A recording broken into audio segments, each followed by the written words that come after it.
Hello again and welcome back to Craft Aquatic. I'm Matt G. Today I'll be taking you on a tour of one of my favorite Reef Aquarium focused local fish stores in New York City. We'll even go on a mini tour of the NYC neighborhood the shop is in. So come on in and let's check out what this iconic reef and freshwater aquarium shop has to offer.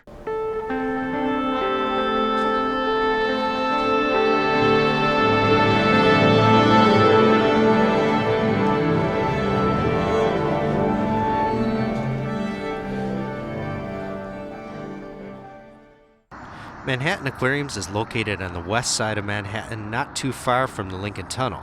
Here you can see some early afternoon commuters coming in from the Jersey side. The store is tucked away quite inconspicuously on 37th Street between 10th and 11th Avenue, very close to all the new conveniences and attractions the newly updated Hudson Yards has to offer. You do have to know where to look if you're coming to New York and want to visit Manhattan Aquariums. But once you're out front, you can't miss their impressive signage. Right away, coming inside, you are greeted with a relaxing feeling and flow of a well-thought-out local fish shop, perhaps even a bit more impressive than the average store. Here there are plenty of products right as you come in, and this beautiful little nano freshwater display to greet you. Along with that, that's one of their display tanks, and we're going to be going over that in detail later, so stick around. I think it's pretty clear that this shop has something very special to offer. There are tanks everywhere, tucked away into all the corners, and they just give you some idea of what you can do if you want to set up your own freshwater saltwater aquarium. Here they have the two raceways. They are filled to the brim with coral. We'll look at those later. But I wanted to show you the fish section here. Now, it's not very well stocked today. I think that this is sort of the middle of the week that I'm filming, so they weren't ready for me to come in and show off their store. But there's still a decent selection of fish. I'm not going to go into too much detail given the fact that they're not fully stocked today. But this gives you an idea of the wall of fish that they have to offer and the variety. There are no unhealthy fish. The staff here knows what they're doing. They know how to take care of the livestock in this place, and that's a comforting feeling when you're coming to buy animals to stock your aquarium.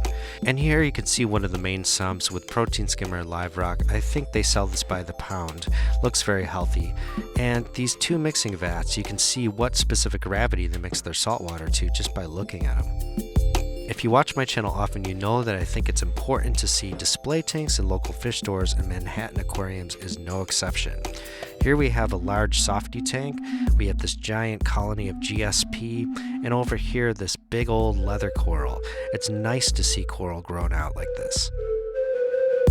In the back of the store, this is new. They have this little nano tank, and it's featuring this pulsating xenia, which in most larger tanks would be considered a nuisance species, but is great for a species-specific nano.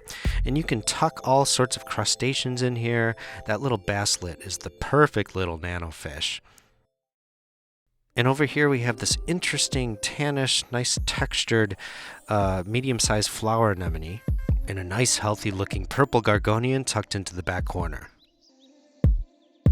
It's good to have a selection of dry rock to start a fresh reef with. Leading past the two raceways, you can see the wall of freshwater plants.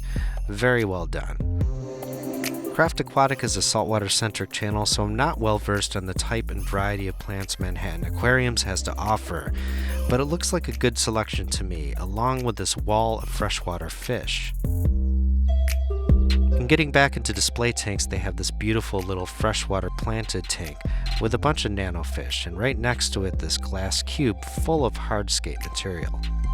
There's some rock underneath it as well that I'm not showing here.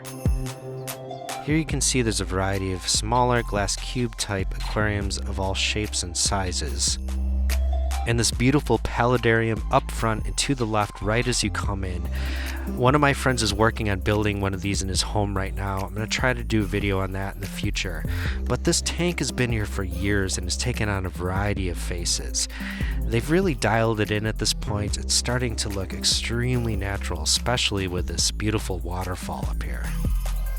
And last but not least in the freshwater category, this 1,000-ish gallon tank full of cichlids, this aquarium has also played a variety of roles throughout time. Moving on to the coral raceways, we're going to take a look at some of these colonies, frags, and LPS and SPS, a little bit of leather coral going on in here as well. The raceways are lit by radions, but the last time I was here, which was after filming this video, they had switched over to Illumagic lighting fixtures throughout the entire store. I'll be very curious to see how those work out for them. There's a range of high-end, mid-range, and basic coral to pick from here. Most of the coral is sourced from Unique Corals on the West Coast. The founder and owner of this store, Joe Caparata, started a grow-out facility over there and still provides beautiful colonies and chunky frags to this store. Joe is just an excellent human being, talented at growing out coral. He does this really interesting talk at MACNA 2018 about starting his maintenance business, opening the store, and eventually moving on to founding Unique Corals on the West Coast. If you haven't seen that video already, it's worth checking out. I'll put a link to it in the description. Getting back into the coral here, we have some really nice plate coral fungia for $80 a pop, a little scolomia there, bleeding apple, and some euphyllia, a little forest of euphyllia up here looking really nice.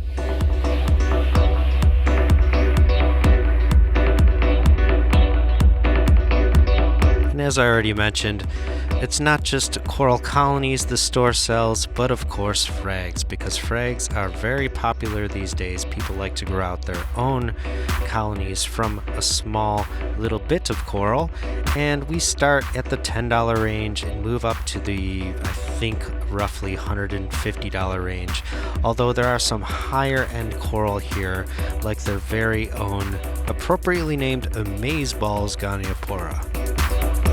And moving down and into this last coral flat, we have some SPS coral frags as well, including bird's nest coral, encrusting Montipora species, branching digitata, Seriatopora, and the more difficult to keep Acropora species.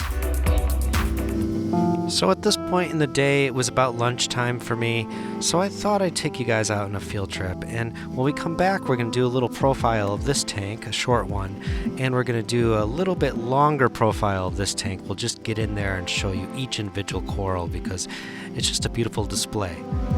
So come on this field trip with me. We are right behind Manhattan Aquariums, and you spin around, and in the distance is the Hudson Yards. And as you can see there, that is the brand new vessel. It is an interactive piece of artwork that is meant to be climbed. It was designed by Thomas Heatherwick and is made up of 154 interconnecting flights of stairs. When you get up toward the top, there's this remarkable view of the city and river. And directly behind the vessel is a new mall, mostly made up of high-end watch and clothing shops. And conveniently located nearby is the Javits Center. If you're ever at an industry conference, you have to stop by Manhattan Aquarium. And very close by is the 1.5-mile elevated linear park called the High Line. It's made up of an abandoned railway that sat vacant for many years before being transformed into this impressive greenway. The 7 line that was completed a few years back and now comes to the Hudson Yards has revitalized the area and allowed for a lot of these new developments. And about a 10-minute walk from Manhattan Aquariums is the B&H Superstore, so if you're into high-end electronics, you're going to want to stop by. So here we are back at the store, and I wanted to show you this tank to start out. It's the first one I noticed when I came in, probably because it's one of the newest, and it's just starting out with a bunch of high-end frags on plugs. And the coral in this tank is going to explode in growth inevitably someday, but right now it's just settling in, and they're deciding what to put in it. The last time I was at the store was after filming, and they had placed probably twice this many plugs in the tank. So we'll wait and see, and maybe I'll come back and do a profile of this tank after it's grown in a little bit. Moving over to what is probably my favorite display tank in the shop is this smaller tank. It's a 60 to 75 gallon. I did not get the dimensions. I didn't get the volume, so I'm sorry, but it's mostly SPS with some LPS, as you can see toward the bottom. And these mushrooms are just gorgeous. They're much nicer in real life, and I have not seen that variety before. There's some Capricornus, some bird's nest, some stylo, and this Space Invader Pectinia, and there's a Jason Fox flame right there, some branching digitata, just all kinds of stuff, some Palithoa on the back wall, some spongodes that have this really beautiful pink rim on them, and toward the bottom it looks like an Indo plate coral. I have have a bunch of those in my tank, and they're just beautiful little coral. Here we have some more of those mushrooms. There's a fuzzy little red one in the corner. And back to this amazing colony of these gorgeous mushroom coral that are just orange and green and blue and purple and every other color you can imagine. So those are definitely unique to this store. And this tank I've been watching it for the last few years, and it's just exploding in growth and looking extremely healthy. As long as I can remember, this tank has been using the Triton method of dosing. It incorporates a Paxbellum chaetomorpha reactor and has an Illumagic blaze hanging above it. On my way out, I wanted to give a special thanks to all of the staff at Manhattan Aquariums for letting me film in their store, especially John Walton, who for years has been so accommodating, helpful, and always makes a special effort to pause whatever he's doing to come and say hi. Local fish stores are the lifeblood of this hobby, so please be sure to support yours. Stop by Manhattan Aquariums if you are ever in New York City, and check out the links in the description if you'd like to see more LFS videos like this one. Well, it's getting late, so I'm going to catch the train here at Grand Central and head on home. I'll see you in the next video.